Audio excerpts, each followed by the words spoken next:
Aloha y'all, Daniel Aaron here, your guide to vibrant living.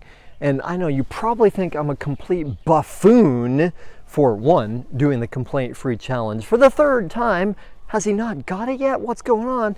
And now for continuing to speak to you about it, probably going on 2 months, and I've already gotten all the way up to day 3, currently on day 1. And it seems like a cliche, I know, but it really so much is not about the destination, it's about the journey. In this case, it's so true with the complaint-free challenge, because the complaint-free challenge really is about increasing awareness of the habits that lead to success, failure, defined by, in my terms, the art of vibrant living. And guess what? Complaint does not improve the quality of our lives. I know some people will tell you it does, and that's what we're going to get into, why it doesn't, and why we're also not going to bottle things up in this video. And awareness of our habits of complaint gives us the capability of changing that, and that does lead to vibrant living. So here's the thing. One of the arguments that people often make, well, you got to complain, because if you don't complain, complaining is good. It's good to complain sometimes, because when you complain, you get it off your chest.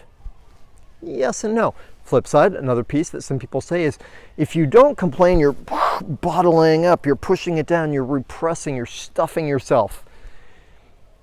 Yes and no. There is a third option. There's always a third option, at least.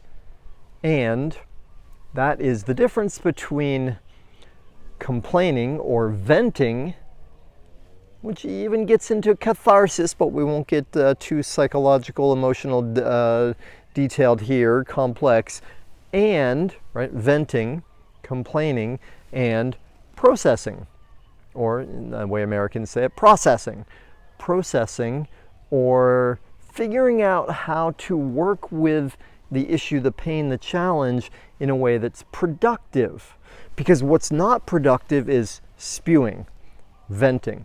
So-and-so did great, I got it off my chest, I'm not bottled up. Guess what happens with a void? Guess what happens when we fill that up with something of like nature, something of a similar vibration?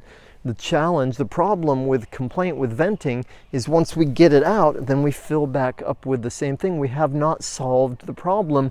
The pattern that created it, which comes from us, not from anyone else, is still in us.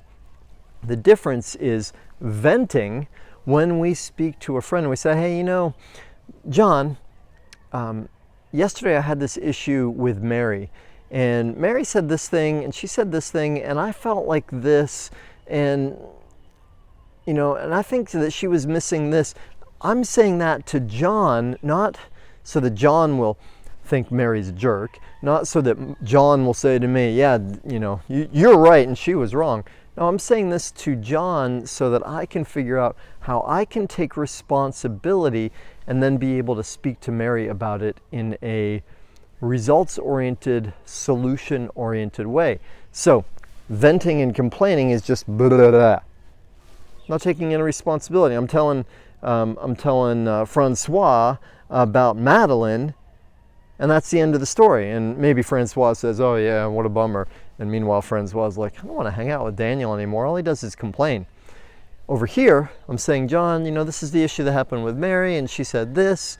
And then I say, John, what do you think? What, you know, he's like, well, maybe you could try speaking to her this way. Maybe you could ask about this. Maybe you could share how you feel. Maybe, the last thing I'll share with you right now is you could use this magic line. It's so powerful, which is, the story I'm making up is, right? So when we're having a challenge with somebody in our lives and we have some judgment or issue, and it's, you know, challenging to take responsibility because it seems like it's their fault.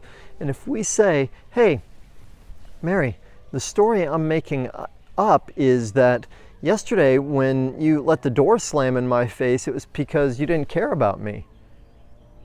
And then maybe that gives the opportunity for Mary to say, I didn't even realize you were behind me at that moment. Or, yeah, well, you know, I did that because I was pissed off because you ate the last cookie. Or whatever it is, it allows us to speak about it in such a way that I'm not blaming her. I'm just saying, this is what I made up. It's my responsibility.